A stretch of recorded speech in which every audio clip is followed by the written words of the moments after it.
Karena mereka saat ini berada di lubang kubur-kubur mereka. Sebagaimana tersirat di dalam Al-Quran, surat Al-Mu'minun ayat 99, bagaimana Allah Subhanahu wa taala menceritakan jeritan para penghuni kubur. Allah berfirman, hatta idza jaa ahadakumul maut qala rabbirji'un. Kata Allah Subhanahu wa taala, apabila datang kematian kepada seorang daripada mereka, maka apa yang mereka pinta kepada Allah Subhanahu wa taala, qala rabbirji'un. Ya Rabb, kembalikanlah hamba ke dunia. Apa yang ingin mereka lakukan di dunia dari apa yang mereka minta kepada Allah Subhanahu wa taala, apakah mereka ingin kembali bersuka cita dengan hobi mereka, mungkin yang hobinya motoran, dengan moge, pengen main moge gitu. Apa yang biasanya senang golf, pengen main golf, atau yang biasanya senang mancing, pengen mancing, ternyata tidak. Allah Subhanahu wa taala mengatakan la'alli a'ma salihan fi ma taraktu. Agar aku dapat berbuat kebaikan, agar aku dapat beribadah dari yang telah aku tinggalkan tatkala dulu aku di dunia. Jadi ternyata kebanyakan para penghuni-penghuni kubur itu Bapak Ibu, mereka semua menyesal minta dikembalikan ke dunia untuk beribadah kepada Allah Subhanahu wa taala. Khususnya mengoptimalkan beribadah tatkala di bulan Ramadan ini. Oleh karenanya kita yang masih diberikan kesempatan Allah Subhanahu wa taala untuk bertemu dengan bulan Ramadan ini, maka kita optimalkan ibadah kita di bulan Ramadan ini, kita maksimalkan ibadah kita, doa kita, istighfar kita. Karena jangan-jangan Ramadan tahun ini merupakan Ramadan terakhir buat diri kita. Karena sesungguhnya saudara-saudari kita, kawan-kawan kita yang mereka saat ini berada di kubur mereka, tahun kemarin mereka memiliki harapan yang sama dengan kita. Semoga Ramadan tahun depan kita bisa bertemu lagi. Dan ternyata kuota hidup mereka telah habis di dunia ini. Dan itu sangat mungkin terjadi pada diri kita, termasuk kami yang berbicara. Tinggal nunggu waktu. Panjenengan duluan apa saya belakangan, kan gitu aja, tergantung kan gitu. Kan tergantung kan, tinggal menunggu. Ya intinya kita semua akan mendahului, akan masuk ke dalam kubur kita. Dan ketika kita masuk di dalam kubur, sudah ada tidak lagi waktu kesempatan untuk memperbaiki diri, Pak.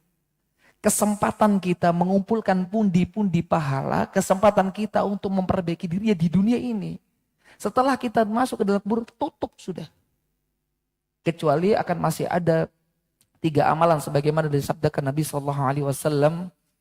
Ya, idza matal insanu inqata malu illa min salas. Ketika manusia itu meninggal dunia maka terputus amalnya kecuali 3.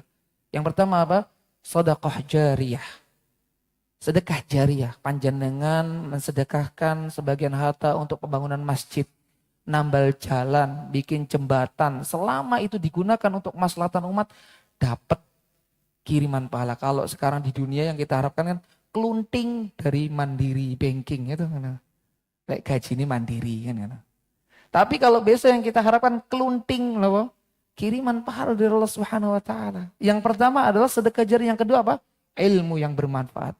Wa ilmin yuntafa'u bih. Dan yang terakhir adalah doa anak yang saleh. Itu yang akan menyusul kita besok di kubur. Yang akan menambah pundi-pundi pahala kita yang akan menjadi investasi kita besok di akhirat. Barakallahu fikum. Bapak Ibu sekalian semoga dirahmati Allah Subhanahu wa taala. Apa tema kajian kita pada kesempatan sore hari ini? Nah, Bapak Aswin? Masalahmu tak seberat yang kau bayangkan. Sebelumnya saya ingin bertanya kepada Bapak dan Ibu yang hadir pada kesempatan sore hari ini.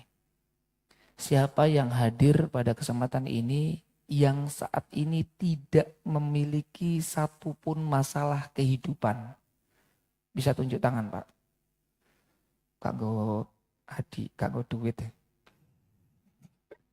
Siapa yang nggak punya utang atau nggak ada masalah dengan keluarga, kerjaan, atau bersih sama sekali nggak punya masalah? Ternyata semuanya yang masalah. Sudah saya duga. Ketika saya masuk di sini, saya melihat wajahnya satu persatu. Ternyata wajah-wajah banyak. Dan Bapak tidak perlu tersinggung. Karena kami pun yang berbicara juga orang yang banyak masalah. Semua kita di sini memiliki banyak sekali masalah, Bapak. Tidak ada satupun yang hidup di atas muka bumi ini yang bersih dari yang namanya masalah. Sebagaimana Al-Imam Ibnu Qayyim rahimallahu taala, beliau menjelaskan di dalam kitab beliau Zadul Ma'ad. Apa yang dikatakan oleh beliau? Wa ma min ahadin fid dunya illa walahu bala. Tidak ada seorang pun di dunia ini kecuali pasti memiliki al-bala. Apa yang dinamakan al-bala? Yaitu ujian, musibah. Enggak ada satupun. Bahkan hatta sekelas Nabi Muhammad SAW. Walakin takhtalifu anwa'uhu wa maqadiruhu. Hanya saja bentuk dan kadarnya itu berbeda-beda. Maka dari pernyataan Al-Imam Qayyim ini dapat kita jadikan sebagai motivasi Bapak Ibu. Bahwa ketika kita hidup di dunia ini tidak ada yang perlu kita irikan. Kenapa kita harus iri kepada teman kita yang mobilnya baru? Iri dengan teman kita yang baru bangun rumah. Ya, iri dengan teman kita yang istrinya baru misalkan. Nggak perlu iri Bapak Ibu ya. Bahwa sesungguhnya di balik kenikmatan-kenikmatan yang mereka pertontonkan atau kenikmatan-kenikmatan yang ada pada diri mereka, mereka itu menyimpan banyak masalah. Cuma masalahnya itu kan sekarang itu kehidupan manusia itu tergantung algoritma media sosial. Gitu. Ya yang semakin yang sering dilihat itu ya konten-konten yang sifatnya hedon, pamer gitu. Ya yang muncul itu terus. Akhirnya membuat apa? Tidak bersyukur terhadap nikmat Allah. Panjenengan jangan tertipu dengan konten. Orang yang memposting dirinya di konten itu yang senang-senang tok. Sing susah-susah gak tahu di posting. Wong ngono Pak, konten isine mesra mbek bojone. Sesuk pegatan. Loh ya. Ya apa kena prank to jenengan. Padahal Masya Allah anniversary, wah seneng potret posting. Ya Allah, iki lho ya delon ya romantis ya delon tahun. Mari di ngono ndelok nang TV pegatan. Loh. Jadi sesuatu yang diposting itu belum tentu kehidupan aslinya. Nah ini yang perlu kita pahami bahwasanya semua kehidupan manusia itu memiliki yang namanya masalah. Namun tidak sedikit di antara kita ya, yang mereka dalam menghadapi masalahnya itu ya dengan stres, dengan depresi. Ada yang kena yang namanya bipolar atau mental illness. Sekarang itu penyakit yang sangat kayak penyakit favorit mungkin ya. Banyak sekali anak-anak sekarang, bahkan Gen Z, generasi Z yang seharusnya tidak perlu banyak pikiran kan gitu. Tapi tidak sedikit di antara mereka yang mengakhiri hidupnya dengan bunuh diri. Seorang mahasiswa tidak mampu mengerjakan skripsi, bunuh diri. Ya. Seorang siswa orang tuanya tidak mampu membelikan buku dan alat tulis, bunuh diri. Subhanallah. Ya. Padahal jemaah sekalian, sejatinya Allahu nafsan illa usaha. Ya. Jadi Allah Subhanahu wa taala itu tidak akan membebani hambanya di luar batas kemampuan. Memang secara implisit ya, secara tersurat itu bahwasanya ayat itu adalah kaitannya dengan ibadah. Bahasanya Allah tidak mungkin membebani hambanya dalam melakukan ibadah di luar batas kemampuan. Tetapi ini dapat kita jadikan tarbiyah. Jadikan pedoman dalam kehidupan kita bahwasanya Allah Subhanahu wa taala itu kan ya, zat yang maha baik. Allah memiliki sifat Ar-Rahman, Allah memiliki sifat Ar-Rahim.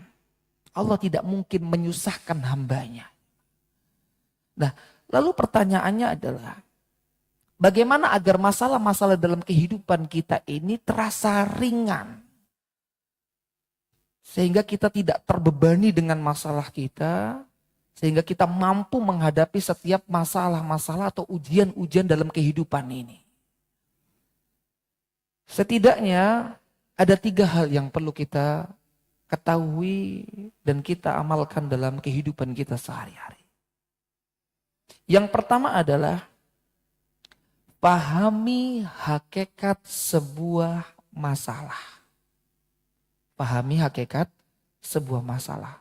Tadi sudah kami sampaikan dan kita semua sepakat bahwasannya tidak ada satupun di antara kita yang terbebaskan daripada yang namanya masalah.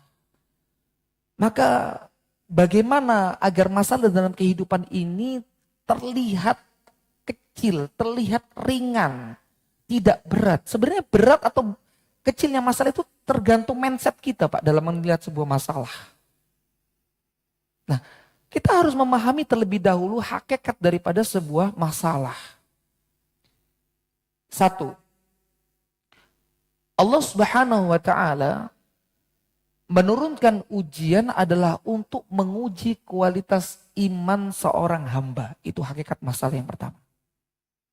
Bahasanya Allah Subhanahu wa taala itu menurunkan ujian dalam kehidupan kita sejatinya untuk menguji kelaikan iman kita. Ngetes iman kita. Sebagaimana Allah Subhanahu wa taala berfirman di dalam Quran surat Al-Ankabut, A'udzubillahi minasyaitonirrajim. Ahasiban nasu an yutraku an yaqulu amanna wa hum la yuftanun. Kata Allah Subhanahu wa taala, apakah manusia mengira bahwasanya mereka akan dibiarkan hanya dengan mengatakan, aku telah beriman, aku telah hijrah, aku telah bertobat, aku sabar loh. Kemudian tidak diuji? Oh, enggak. Setiap klaim-klaim yang kita ucapkan itu Bapak Ibu, apapun itu, yang merupakan wujud keimanan kita kepada Allah Subhanahu wa taala pasti akan diuji oleh Allah Subhanahu wa taala, pasti, tidak mungkin tidak. Ada orang aku hijrah memutuskan, seorang akhwat memutuskan menggunakan hijab. Ya, karena awalnya artis pakai hijab. Mulai diuji sama Allah Subhanahu wa taala, jobnya mulai hilang satu persatu, gitu kan. Tawaran syuting mulai hilang. Kira-kira kokoh gak iman itu? Tidak sedikit di antara mereka yang goyang, buka lagi Pak. Naudzubillah, ya telanjang lagi Pak. Karena Allah Subhanahu wa taala menegaskan di dalam ayat selanjutnya, walaqad fatanna alladziina min qablihim falaya'lamanna Allahu alladziina shadaqu wa laya'lamanna al-kadhibin. Kata Allah Subhanahu wa taala, dan sungguh kami telah menguji orang-orang sebelum mereka. Jadi orang-orang sebelum kita itu, jauh sebelum kita itu telah diuji Allah Subhanahu wa taala, dan ujiannya jangan ditanya Pak, jauh lebih berat. Maka dari ujian Allah pasti mengetahui orang-orang yang jujur, orang-orang yang benar, dan orang-orang yang dusta itu ketahuan dari situ. Kalau cuma ngaku hijrah, ngaku beriman, ngaku bertakwa, ya kabeh iso Pak. Tapi ketika dari pengakuan itu Allah berikan ujian, di situ akan nampak mana orang-orang yang keimanannya murni muncul dari hatinya yang paling dalam, dan mana orang-orang yang keimanannya sebatas di lisan semata. Maka tidak benar secara mutlak bahwasanya kalau ada orang ayo hijrah, kalau kamu hijrah kehidupanmu akan semakin baik, kamu akan tambah sukses kayak kata siapa? Diberikan solusi dari masalah, iya. وَمَنْ يَتَّقِ اللَّهَ يَجْعَلْ لَهُ مَخْرَجًا. Tapi tidak sekonyong-konyong. Tidak kemudian lantas setelah hijrah, langsung tambah sukses. Enggak, Allah goyang itu kehidupan Pak.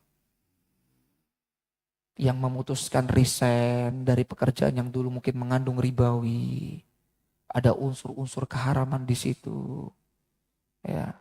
Mungkin di kantor dulu kerjaannya bikin RGB. Nopo RGB Pak? Rencana golek bati kan. dianggarkan 10 juta ya. Sing ditokno mek 5 juta disai kan. Itu mulai tidak tenang, akhirnya memutuskan untuk hijrah. Dan itu tidak mudah. Allah akan memberikan ujian di situ. Dan ujian Allah itu beragam. Kemudian yang kedua, ujian yang Allah berikan itu merupakan tanda cinta dari Allah Subhanahu wa taala kepada hambanya. Agar apa? Agar hambanya itu kembali kepada Allah, mengingat Allah, bermunajat kepada Allah. Karena terkadang manusia itu secara tabiatnya ketika mereka senantiasa diberikan kenikmatan, ya kita ini Pak, itu biasanya sering lupa sama Allah. Gini mboten? Oh nggih. Gak usah atu-atu Pak, terawih. 1 Ramadan, penuh gak Pak? Sekarang masih penuh. Oh Masya Allah. Tak acungi jempol ketika nanti gaji 14 THR cair. Oh, lek penuh ya. Mantap berarti masjid jamaah iki. Biasanya lek THR wis cair, iman sudah mulai goyang. Ternyata bonus diskon dari Allah kalah dengan diskon. Tapi syahwat hawa nafsu itu kan memang senantiasa mengajak kepada keburukan. Apalagi bekas-bekas bisikan setan walaupun dibelenggu itu saya ono nang telinga Pak. Ya biasanya yang paling buanter itu ngapunten ibu-ibu biasanya. Lho wong Adam iku diturun gara-gara ulah sapa? Ibu wis Pak, blonjo gak apa-apa. Engko kita sholat di 1/3 malam. Masya Allah, pahalanya besar. Oh iya Bu yo. Iya. Blonjo sampai bengi. Lali turung mangan mampir sik nang matam di restoran makan warak. Kira-kira sampai omah melek apa ngantuk kira-kira? Oh ngantuk. Ya bahkan kemungkinan sahur itu kecil Pak. Bablas adzan subuh. Ya. Jadi memang manusia itu ketika diberikan kenikmatan tuh suka lupa Pak.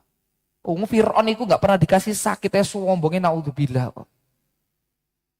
Makanya terkadang manusia itu memang perlu diberikan ujian supaya apa? Supaya ingat sama Allah Subhanahu wa taala, zat yang telah memberikan nikmat dalam kehidupannya itu. Makanya Rasulullah Muhammad SAW ya, itu bersabda dalam hadis riwayat Tirmidzi, dan hadis ini derajatnya hasan. Idza ahabballahu qauman ibtalahum. Jika Allah Subhanahu wa taala itu mencintai satu kaum, maka Allah Subhanahu wa taala akan memberikan kaum tersebut apa? Jabatan, kedudukan, harta benda. Tidak. Allah Subhanahu wa taala akan memberikan kepada mereka ibtalahum, musibah, ujian.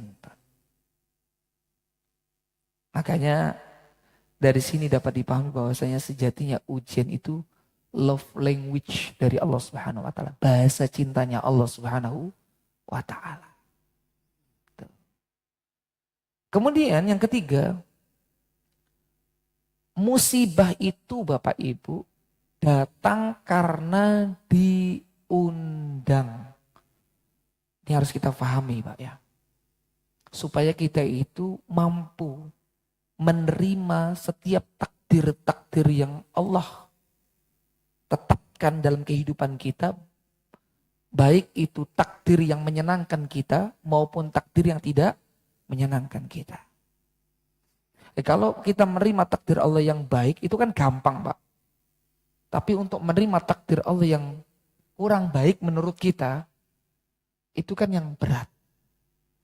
Maka yang harus ada di dalam mindset kita ini, ketika musibah datang dalam kehidupan kita, ingat bahwasanya musibah itu datang karena diundang.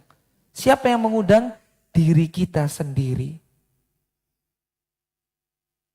Kenapa?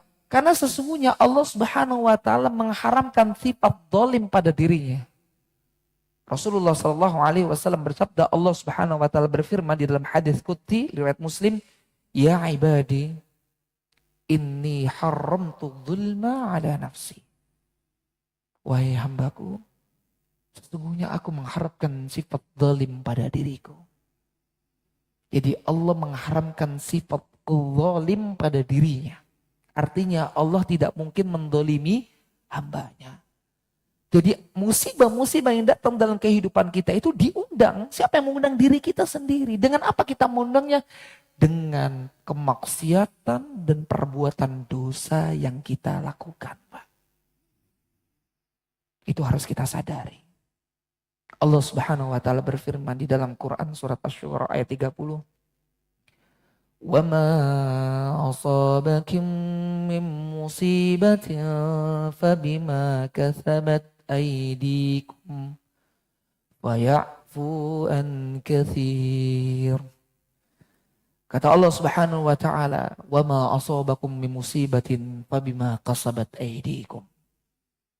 Tidaklah apa saja musibah yang menimpa kalian adalah disebabkan oleh perbuatan tanganmu sendiri. Longsor itu tidak mungkin datang secara tiba-tiba. Allah sudah tetapkan di suatu tempat itu mana yang tepat untuk ditempati manusia, mana yang tidak tepat untuk ditempati manusia. Ini cocok buat manusia, itu tidak. Sehingga di situ Allah tumbuhkan di sana pohon-pohon untuk menyerap air, kemudian ditebang. Salah siapa? Nah, terus kalau kemudian datang musibah mau menyalahkan Allah. Itu secara ilmiah. Itu secara ilmiah. Tapi hakikatnya adalah setiap musibah yang datang itu adalah karena karena maksiat dosa yang kita kerjakan. Oleh karenanya ketika kita mendapatkan musibah dalam kehidupan kita, Bapak Ibu, jangan kemudian kita mengkambing hitamkan orang lain. Jangan kemudian yang kita salahkan adalah istri kita. Yang kita salahkan anak-anak kita. Ustaz, anak ini susah diatur. Mesti kandang yang wangel.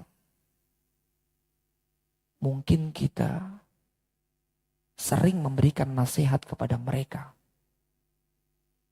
Tapi tidak untuk memberikan contoh kepada mereka. Ya, karena sejatinya perilaku-perilaku anak itu adalah perilaku dari kedua orang tuanya. Kullu mauludin yuladu ala fitrah. Seorang anak itu lahir dalam keadaan nol. Bersih putih. Yang membentuk kepribadiannya siapa? Orang tuanya, lingkungannya. Makanya saya tidak setuju dengan teori yang mengatakan pendidikan untuk Gen Z, anak-anak sekarang itu lain dengan pendidikan zaman dulu. Loh, kenapa lain? Sudah lain. Loh, enggak. Ya tergantung lingkungannya, tergantung orang tuanya yang mencetak. Faktanya bahwa banyak di antara anak-anak yang hidup di zaman sekarang dengan didikan sebagaimana orang tuanya terdahulu. Jadi, ya hafiz Quran juga. Akhlaknya Masya Allah. Karena sejatinya manusia lahir itu dalam keadaan fitrah. Tergantung orang tuanya yang membantu. Nah, oleh karenanya Bapak Ibu, kembali kepada pembahasan bahwa ketika kita mendapatkan masalah dan musibah dalam kehidupan kita, jangan kemudian lantas kita terburu-buru bermudah-mudahan untuk menyalahkan orang lain. Coba kita muhasabah diri. Coba kita introspeksi diri. Dosa apa yang sudah kita lakukan. Ya, setiap permasalahan dalam rumah tangga, permasalahan di kantor, permasalahan di masjid, permasalahan di masyarakat. Coba introspeksi diri. Karena setiap hal-hal yang tidak kita sukai dalam kehidupan ini, itu datang karena dosa-dosa yang kita perbuat. Sebagaimana Al-Imam Fudail bin Iyad rahimahullahu taala, beliau mengatakan, inni la'asillah fa'arifu dzalika fi khuluqi dabbati wa jariyati. Sesungguhnya aku bermaksiat kepada Allah Subhanahu wa taala. Hal tersebut aku ketahui pengaruh buruknya itu dari akhlak kendaraan. Maksudnya apa akhlak kendaraan? Dulu kan kendaraannya kan kuda kan Pak. Jadi maksudnya itu kudanya susah diatur dan buruknya akhlak istriku, kata Abu Talib ini. Jadi ketika kita naik motor kok bolak-balik bocor ae. Mari ban ditambel rantai pedot, vandel pedot. Mari vandel dipedot ditandani busi kenek. Istri nang omah ngomel ae. Tapi kau jadi tidak dalil Bu yo, kayaknya neni. Pak aku ngamuk-ngamuk itu berarti sampean akeh dosa sampean ojo ngomong ngono Bu.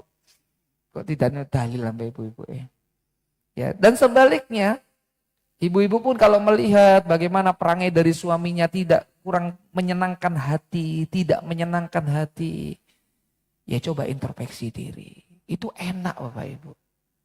Kalau di rumah tangga itu masing-masing saling muhasabah, Masya Allah, sejuk rumah tangga itu. Pak, mohon maaf ya Pak ya, iki ibu sing salah. Enggak Bu, bapak sing salah. Enggak, ibu sing salah. Enggak, tawuran juga. Jadi maksudnya saling apa? Saling merasa salah, rumongso. Guys, kini podo-podo salah, ya ayo istighfar. Ayo muhasabah. Enak Pak, wadem. Delok perilakunya anak, yuk aja langsung bengak-bengok. Iki mau lapo? Ternyata subuh karipen nih mau. Ternyata iki mau lali. Duha biasanya petang rokaat, merong rokaat, gak khusyuk misalnya. Iki coba muhasabah. Nah itu. Jadi jangan bermudah-mudahan kamu ingin, ini lah perdaganganku. Kayak karet tonggo sebelah buka. Iki gare daganganku gak payu. Iki gara-gara si fulan, iki gara aku uripku kayak gini. Kabeh disalahno. Sampai tonggone lagi lewat nang ngarep makan esneni pisan padahal gak ngerti apa-apa. Lupa aku gak apa-apa. Pas lewat nang ngarepe omah diseneni. Iku lek wong gak ngaji. Tapi lek wong ngaji iku mestine apa lek dhek oleh musibah muhasabah diri. Nah, justru Bapak Ibu, ketika kita bergelimang dosa tapi kemudian kok banyak nikmat-nikmat yang Allah berikan, itu yang perlu dikhawatirkan. Jangan-jangan itu adalah istidraj, jebakan dari Allah Subhanahu wa ta'ala yang diberikan kepada kita. Istidraj apa? Berupa nikmat-nikmat yang Allah berikan di tengah hamparan dosa yang telah kita kerjakan. Dan kalau berbicara nikmat Bapak Ibu, jangan hanya yang ada di pikiran kita itu harta, kekayaan, itu nikmat. Tapi terkadang ada satu nikmat yang kita lupakan, ilmu. Ilmu itu nikmat bukan? Ilmu itu nikmat azim yang sangat agung, melebihi harta benda. Lah kok kita ngaji bertahun-tahun, tidak ada perubahan perangai dalam diri kita, sampai istrinya ngomong, Pak, percuma sampai ngaji, pancet aja ini gak ada perubahan sama sekali. Hati-hati, jangan-jangan itu adalah istidraj. Hati-hati Pak. Makanya sesungguhnya yang kita cari dalam kita menuntut ilmu itu adalah ilmu nafi'. Ilmu yang bermanfaat. Apa itu ilmu nafi'?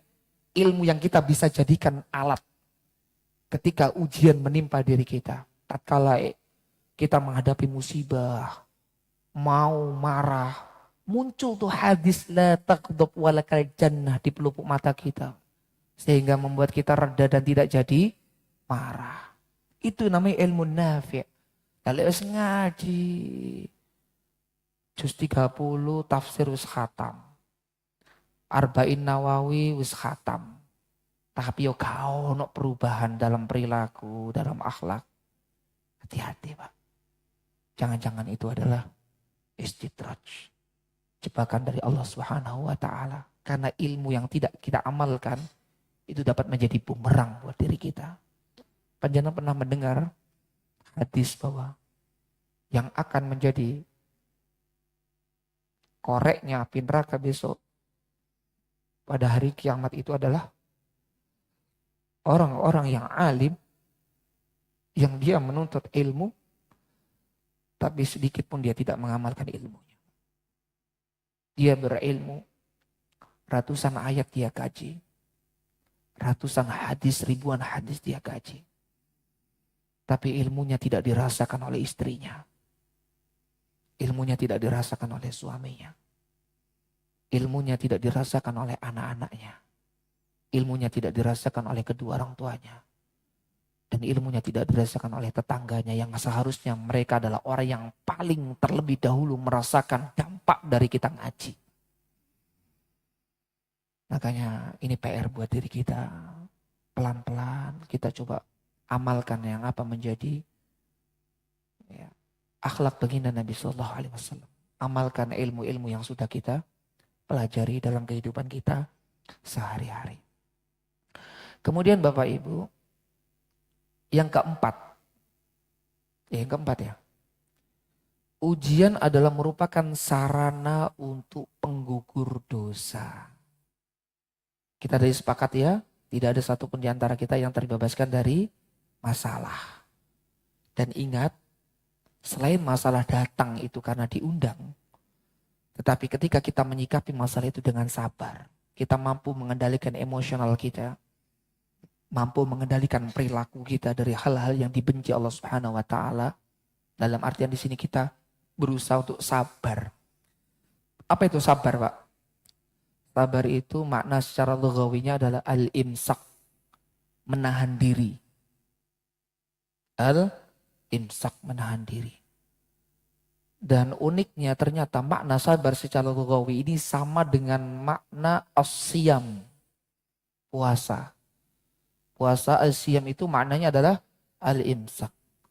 Sehingga dari sini dapat kita pahami puasa itu sendiri adalah ibadah sabar. Makanya balasan sabar itu persis seperti balasan puasa itu persis seperti balasan orang-orang yang sabar. Allah tidak jelaskan secara konkret berapa nominal yang akan didapatkan ya bagi orang-orang yang sabar. Kalau ibadah-ibadah lainnya Allah sebutkan, dijelaskan dalam hadis qudsi, ya setiap kebaikan-kebaikan dilakukan seorang hamba itu 10 sampai dengan 700 kali lipat. Wallahu a'lam bishawab. Tetapi di ibadah puasa tidak. Sama seperti ibadah sabar. Allah berfirman, innama yuwaffas sabiruna ajrahum bighairi hisab. Sesungguhnya hanyalah balasan bagi orang yang sabar itu bighairi hisab, tanpa batas. Makanya karena balasan sabar itu tiada batas, oleh karena yang sabar itu enggak ada batasnya. Salah kalau ada orang ngomong, sabar kuwi iki ono batasane. Keliru. Jenenge sabar iku ya gak ono batasane. Selama kita hidup di dunia ini berarti butuh sabar. Sampai kapan kita sabar? Sampai dengan kita diwafatkan Allah Subhanahu wa taala. Nah, dengan kita bersabar maka akan menjadi penggugur dosa yang telah kita kerjakan. Ya, dengan kita bersabar kepada Allah Subhanahu wa taala maka dosa-dosa kita itu akan diampuni Allah Subhanahu wa taala, grodoki, Pak. Ya, mungkin ada di antara kita dulu bergelimangan dosa. Kemudian ketika bertobat kepada Allah Subhanahu wa taala di penghujung usianya diberikan sakit oleh Allah Subhanahu wa taala. Sakit sampai dengan dia menjumpai kematiannya. Dan ternyata itu merupakan cara Allah untuk menghapus dosa-dosanya. Makanya ketika kita diberikan sakit, diberikan musibah, sabar. Sabar kepada Allah Subhanahu wa taala, banyak istighfar. Maka dengan kita sabar itulah akan menjadi penghapus dosa-dosa kita. Sebagaimana Rasulullah SAW bersabda, yabtalil mu'minun ala qadri dinihi wa la yazalul bala'u bil mu'min hatta yamshi al-ardi wa laysa 'alail khati'ah. Kata Nabi, seorang mukmin itu akan terus diuji sesuai kadar imannya. Jadi ujian yang diberikan Allah kepada hamba itu sesuai kadar keimanan seorang hamba. Semakin tinggi keimanan seorang hamba maka semakin besar ujiannya. Tentunya ujian yang kita alami pada saat ini berbeda dengan ujian yang dialami oleh Nabi Muhammad SAW. Abu Bakar As-Siddiq, Umar bin Khattab, Utsman bin Affan, Ali bin Abi Thalib, jauh Pak. Tidak ada seujung kuku. Karena keimanan kita dengan keimanan mereka juga jauh. Dan kata beliau sallallahu alaihi wasallam, dan ujian itu akan terus menimpanya hingga ia berjalan di muka bumi dalam keadaan tidak ada dosa tersisa sedikit pun sampai dengan habis. Itu tadi adalah hikmah-hikmah di balik ujian.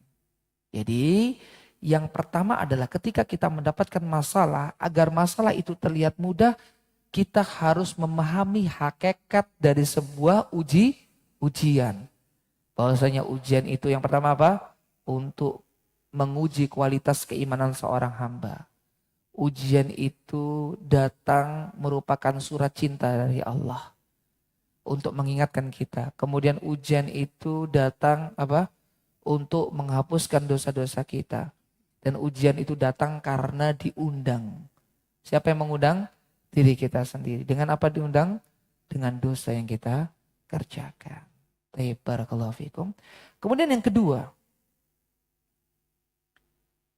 agar masalah dalam kehidupan kita itu tidak terasa pelik atau terlihat mudah, pelajari ilmu agama. Pelajari ilmu agama. Apa yang dimaksud dari pelajari ilmu agama? Pelajari dari setiap lembaran-lembaran Al-Quran dan hadis-hadis Nabi SAW. Serta memahami keduanya sesuai pemahaman para salafus salih. Itu penting Pak. Ya. Karena banyak di antara kelompok-kelompok yang keliru, yang salah jalan, mereka menggunakan dalil Quran, menggunakan dalil hadis, tapi dalam memahami Al-Quran dan hadis itu tidak sesuai pemahaman para salafus salih. Lu jangan dikira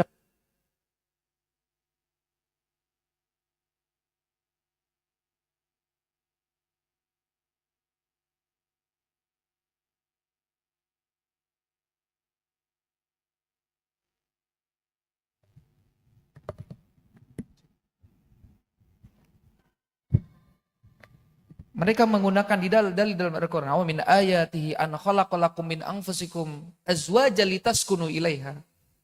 Dan di antara tanda-tanda kebersamaan Allah Subhanahu wa taala itu Allah telah menjadikan pasangan dari sejenis kalian.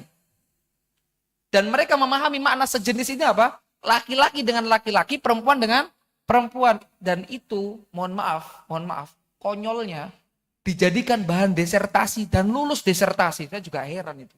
Yang ngetes disertasinya itu loh. Bisa lulus gitu. Padahal kalau mau membuka bagaimana pemahaman para salafus salih dalam memahami ayat itu, buka saja lah, gak usah jauh. Tafsir Ibnu Katsir, tafsir Jalalain, tafsir At-Tabari. Bagaimana pemahaman ayat itu? Ya. Sebagaimana kelompok-kelompok radikal itu, ya, kelompok-kelompok yang mengatasnamakan jihad dengan melakukan apa tindakan-tindakan kriminal, ngebom gereja misalkan. Dia menggunakan ayat-ayat Allah Subhanahu wa taala. Tapi dalam memahami ayat itu tidak tepat. Mereka memahami ayat itu di atas pemahaman firqah mereka. Di atas kelompok mereka, di atas organisasi mereka. Yuk keliru. Makanya ketika kita ingin belajar Al-Quran dan Al-Hadis, itu harus sesuai pemahaman para salafun salih. Kenapa? Karena mereka belajar langsung dengan Kanjeng Nabi Muhammad Sallallahu Alaihi Wasallam. Krungu langsung tokoh Nabi Muhammad Sallallahu Alaihi Wasallam. Nah, kembali kepada pembahasan Bapak Ibu. Jadi ketika kita ingin memandang masalah dalam kehidupan kita itu tidak besar, tidak terasa pelik, maka pelajari Al-Quran dan hadis Nabi Sallallahu Alaihi Wasallam. Karena Imam Ibnu Qayyim, beliau berkata di dalam kitab beliau Zadul Ma'ad, mengatakan bahwasanya ad-dinu kulluhu hallu limasyakilin nas. Agama ini seluruhnya adalah solusi bagi masalah manusia. Tuh. Jadi agama ini semuanya adalah solusi bagi setiap permasalahan dalam manusia. Ya. Dan Allah Subhanahu wa taala berfirman di dalam Quran surat Thaha ayat 123, "Fa imma ya'tannakum minni hudan faman ittaba hudaya fala yadhillu wa la yashqa." Jika telah datang petunjukku kepadamu, maka barang siapa mengikuti petunjukku, dia tidak akan tersesat dan dia tidak akan celaka. Apa yang dimaksud petunjuk di dalam ayat ini? Kata Abul Aliyah adalah seorang tabi'in, ahli tafsir. Ya. Beliau mengatakan bahwa yang dimaksud petunjuk di dalam ayat ini adalah Al-Quran dan As-Sunnah. Artinya bahwasanya ketika kita mau mengikuti petunjuk Allah Subhanahu wa taala, mau mempelajari Al-Quran dan As-Sunnah, dan kita amalkan dalam kehidupan kita sehari-hari, maka dijamin di dalam ayat ini kita tidak akan tersesat dan tidak akan celaka. Apa yang dimaksud tersesat dan celaka? Kata Ibnu Abbas radhiyallahu ta'ala anhu di dalam kitab Tafsir Ibnu Katsir terkait penjelasan ini adalah tersesat di dunia dan celaka di akhirat. Apalagi sekarang kita hidup di zaman yang subhanallah ya, penuh dengan fitnah. Abu-abu, ya enggak Pak? Ya, sesuatu yang jelas-jelas jelek saja, buruk nih, itu jadi kelihatan baik Pak. Ada video tayangan yang secara nalar itu buruk. Tapi dikemas, dikasih soundtracknya mendayu-dayu jadi baik Pak. Jadi sedih, kan? Jadi baik. Itu zaman seperti itu. Akhirnya apa? Yang buruk jadi kelihatan baik. Lalu apa yang menjadikan barometer sesuatu itu buruk atau baik? Tidak ada lain kecuali Al-Quran dan hadis Nabi Sallallahu Alaihi Wasallam. Nah, Bapak Ibu sekalian sama rahmat Allah Subhanahu Wa Taala. Tadi saya bertanya kepada Bapak Ibu bahwa siapa di antara kita yang tidak memiliki masalah? Semua mengakui memiliki masalah. Sekarang pertanyaan selanjutnya, siapa di antara kita yang masalahnya paling berat? Coba Pak. Yang paling berat masalahnya kehidupannya. Status jenengan lek ngerti masalah kula, gak mampu, utangku wakeh. Ya kan? Atau ada masalah yang lebih berat dari utang? Siapa di sini yang mengklaim masalahnya paling berat? Atau ada yang tahu siapa manusia yang masalahnya paling berat? Siapa? Siapa Pak kira-kira? Jangan suuzon Pak. Kata siapa Rasul yang masalahnya paling berat? Ya benar 100 buat Bapak. Bapak udah shock dan duso gitu. Suuzon sama Rasulullah. Ya, kita perhatikan. Ada sebuah athar dari Mus'ab bin Sa'id, seorang tabi'in. Dari ayahnya dia berkata, bahwasanya ayahnya itu bertanya kepada Rasulullah, "Ya Rasulullah, ayyun nasi asyaddul bala?" Wahai Rasulullah, siapa masalah yang paling berat di dunia ini? Al-anbiya tsummal amsal fal amsal. Orang yang paling berat masalahnya di dunia ini adalah para nabi, kemudian setelahnya dan setelahnya. Jadi ketika kita merasa hidup kita itu paling menderita di dunia ini, ketahui bahwasannya di belakang kita orang-orang terdahulu yang hidup lebih dulu hidup di dunia ini, generasi sebelum kita, itu hidupnya jauh lebih berat daripada kita. Tidak perlu kita menceritakan satu persatu. Kalau panjenengan belajar, membaca bagaimana kisah-kisah para nabi, Nabiullah Ibrahim alaihissalatu wassalam. Ujian beliau tidak pernah selesai. Setelah beliau mendakwahkan tauhid mau dibakar. Setelah beliau mau dibakar, beliau lama nggak punya anak. Setelah punya anak disuruh nyembelih anaknya. Coba panjenengan dapat perintah Allah nyembelih anak, mampu gak kira-kira? Saya gelem sholat gak dari jamaah masjid? Apa ini? Pondok Mutiara. Kadang kala kok jam lewat tuh saya mikir, Ustaz, kok yo pas pembayaran ke daftar ulang anak. Kok pas nyembelian ambil daftar ulang anak mikir. Ya ini Nabi Ibrahim selalu nyembelih anaknya. Jadi kehidupan para salafus saleh terdahulu itu mereka jauh lebih berat daripada mereka. Tapi pertanyaannya, tidak ada kisah di antara mereka yang ada para sahabat stres. depresi, karena kekurangan ekonomi sampai mati bunuh diri. Ada nggak kisah gitu kira-kira? Padahal kalau kita mau tahu bahwa kehidupan ekonomi mereka jauh di bawah kita, Pak. Jauh. Kalau sekarang kita merasa hidup kita paling menderita, karena ekonomi mereka jauh di bawah kita. Tapi tidak ada satupun di antara mereka yang dijelaskan dalam sebuah riwayat yang depresi, kena mental illness, stres. Kenapa, Pak? Karena mereka berilmu, sedangkan keilmuan kita belum memadai. Keilmuan kita belum mencukupi. Ngaji kadang masih seminggu sekali. Iku pun ya akeh udhure. Krimis titik udur syar'i. Titik udur syar'i kan ngono kan. Ya.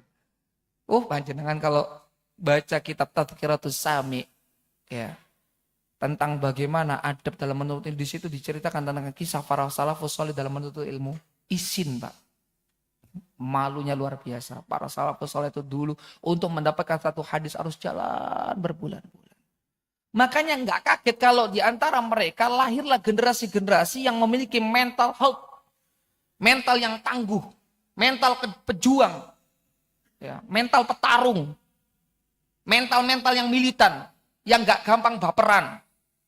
Itu para salafus salih. Lahir di antara mereka bagaimana Khalid bin Walid, panglima perang. Ya. Bagaimana Ali bin Abi Thalib, kepiawaiannya dalam memainkan pedang. Ya. Itu generasi-generasi para salaf. Kenapa? Karena mereka berilmu dan tidak berilmu. Maka dari sini dapat kita pahami, sesulit apapun masalah, jika tahu ilmunya akan terasa mudah. Contoh, saya ambil contoh. Panjenengan pernah sekolah semua kan? Saya mau tanya, dulu waktu sekolah, kira-kira pelajaran apa yang paling tidak Bapak sukai? Dianggap paling sulit? Apa? Bahasa daerah, Masya Allah. Dari Banjar karena bahasa daerah Jawa. Tersiksa Pak ya. Selain bahasa daerah, kenapa Pak kira-kira? Fisika. Ada lagi? Kimia. Eksak semua. Fisika, kimia. Kalau saya Pak terus terang saja, mohon maaf. Kalau saya pelajaran yang paling saya suka justru fisika, kimia waktu sekolah. Kalau gurunya nggak masuk Pak. Kalau pas gurunya masuk ya mumet juga walaupun anak IPA kita ini kan. Gitu. Nah, diumumkan sama sang guru. Besok akan ada ujian kimia misalkan. Soalnya cuma 1. Itu kira-kira susah apa gampang Pak kira-kira? Kira-kira susah apa gampang? Susah. Bener 1, salah 0 kan Pak? Ya enggak? Ternyata keesokan harinya setelah kita buka lembaran soal itu, soal yang diberikan oleh sang guru adalah soal yang kita pelajari semalam sampai jam 3 pagi. Meskipun mulainya jam setengah 3, nanti 30 menit belajarnya. Tapi pelajaran yang kita pelajari semalam, itu kira-kira bagaimana perasaan kita? Senang apa sedih Pak? Senang. Padahal soal udah dikerjain belum? Belum. Kadang-kadang Pak tebar pesona Pak. Lihat kiri, koncone garuk-garuk. Pandang ini Mar. Kapokmu kapan? Guyang delok kanan, koncone ngini-ngini kriep-kriep. Wala ta'awan wa alal ismi wal udwan. Berdalil deh. Ya, jangan tolong-menolong dalam buruk padahal gak iso nyontoh juga kan. Padahal soalnya belum dikerjakan, tapi sudah senang. Wis bunga Pak. Nopo Pak? Karena tahu ilmunya. Tapi ujian semudah apapun, kalau kita tidak mengetahui ilmunya akan terasa pelik. Bingung Pak. Galau Pak. Coba Pak. Rumus luas dajar genjang Pak. Apa Pak? Loh, itu pertanyaan saya itu pelajaran SMA apa SMP? SD. Berarti semua sudah pernah belajar? Sudah. Tapi ketika lupa ditanya, bingung, Pak. Sama kita ngaji lama. Al-Quran dipelajari, hadis dipelajari. Waktu dapat musibah, nol hilang. Emosinya lebih mendahului. Oh, nggak ada manfaatnya, Pak. Ternyata setelah ke Ustadz, ya, Ustadz guyu. Kami kan sehari-hari berdinas di perwira rohani Angkatan Laut, Pak, di Juanda. Itu kerjanya ya wis ngrungokno wong, Pak, curhat. Ya, wong arepe rapi, wong arepe pegat. Lek gak wong ono masalah kan ngono. Iku mesti nangis, Pak. Mun izin gimana ini, mun izin paroh kan gitu. Masalah saya banyak sekali, izin sama suami itu susah begini, nangis. Kan gitu juga jamaah kalau ngadep ke ustadz. Sing nangis ustadznya apa sing curhati? Sing curhat. Padahal tadi di dalam hadis, masalah yang paling besar itu orang-orang yang apa tadi? Orang-orang yang saleh. Seharusnya yang paling besar masalahnya si ustadz apa sing curhat? Si ustadz, teman bojone telu tambah soro maneh kan ngono. Mumet pisan kan ngono. Tapi kenapa si ustadz itu ketika dicurhati, guyu tenang dalam batin lo, gak ngerti masalah keluar gede timbang masalah sandangan. Kenapa? Karena si ustadz seorang alim, ya, dia memiliki ilmu agama. Dan ternyata setelah disampaikan begini loh Bapak Ibu solusinya. Oh alah, ngoten ta Ustaz. Setelah memahami ilmunya. Loh iki lho tahu ngaji aku Ustaz, terus pernah. Tapi yo lali, yo kayak mau lulus Zat Genjang mau lho Pak. Ya toh? Jenengan pas tak tunjukkan, kok nunjuk aku iki. Aku lali pisan kan ngono. Ya gak apa-apa Pak, wajar. Kula yo lali asline. Kalau nggak salah itu jajarnya alas kali tinggi kalau nggak salah. Jadi seperti itu Pak. Semudah apapun ujian dalam kehidupan kita, kalau kita tidak memahami ilmunya, oh terasa pelik. Ya, makanya Allah Subhanahu wa taala berfirman di dalam Quran surat Ad-Dumar, "Qul hal yastawil ladzina ya'lamuna wal ladzina la ya'lamun." Apakah sama orang yang berilmu dengan tidak berilmu?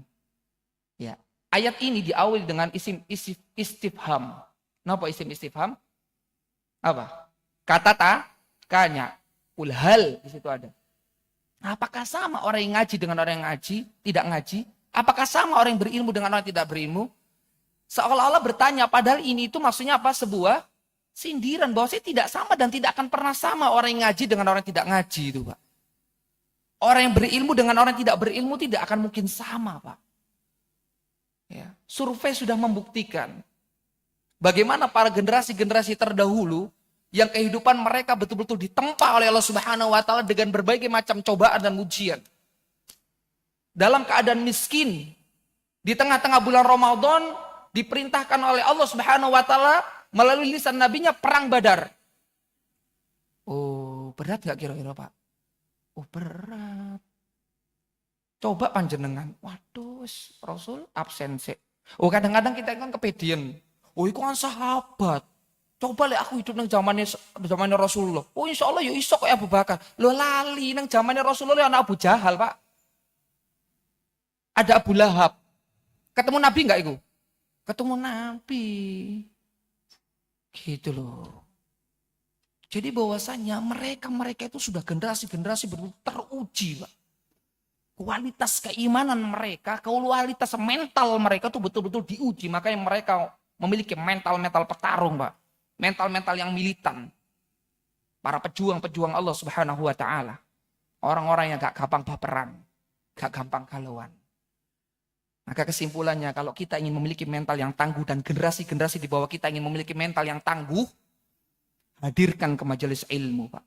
Pelajari Al-Qur'an dan hadis Nabi sallallahu alaihi wasallam. Lah sing didelok pendino TikTok, drakor. Lah. Ya opor dijak jihad. Mewek iso e. Gitu, Pak? Iya. Persiapan nih, Pak. Siap. Dunia sedang tidak baik-baik saja ini. Kita harus bertawakal kepada Allah Subhanahu wa taala. Kuatkan mental kita dengan menuntut ilmu agama ini, Pak. Ya. Dengan menuntut ilmu agama, ya. Fokuskan kita mempelajari ilmu agama, hadir di kajian ilmu agama, pelajari Al-Quran hadis. Tapi ingat, setelah kita pelajari, kita amalkan dalam kehidupan kita sehari-hari, baru kita merasakan dampak positifnya dari menuntut ilmu agama. Selesai nih Pak. Baik. Sebenarnya masih ada satu, tapi kita bersambung. Bersambung ya. Insya Allah kita akan lanjutkan, akan sedikit kita bahas jika Allah Subhanahu Wa Taala mentakdirkan kita untuk berjumpa lagi. Jadi setidaknya ada dua hal ini yang paling penting Pak. Dalam kita menghadapi masalah supaya kehidupan kita itu terasa mudah, tidak terasa pelik.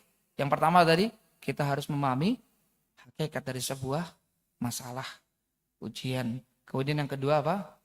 Pelajari ilmu agama. Karena dengan kita mempelajari ilmu agama, masalah yang berat sebesar apapun akan terasa mudah. Kalau kita tidak mempelajari ilmu, maka masalah semudah apapun akan terasa pelik. Wallahu a'lam bishawab. Mungkin yang dapat kami sampaikan pada kesempatan kajian kita sore hari ini. Mudah-mudahan yang sedikit ini bermanfaat dan dapat kita amalkan dalam kehidupan kita sehari-hari. Dan semoga Allah Subhanahu Wa Taala mengaruniakan kepada kita ilmu yang bermanfaat dan melindungi dari kita ilmu yang tidak bermanfaat. Subhanakallahumma bihamdika asyhadu an la ilaha illa anta astaghfiruka wa atubu ilaik. Akhirul kalam, wassalamualaikum warahmatullahi wabarakatuh.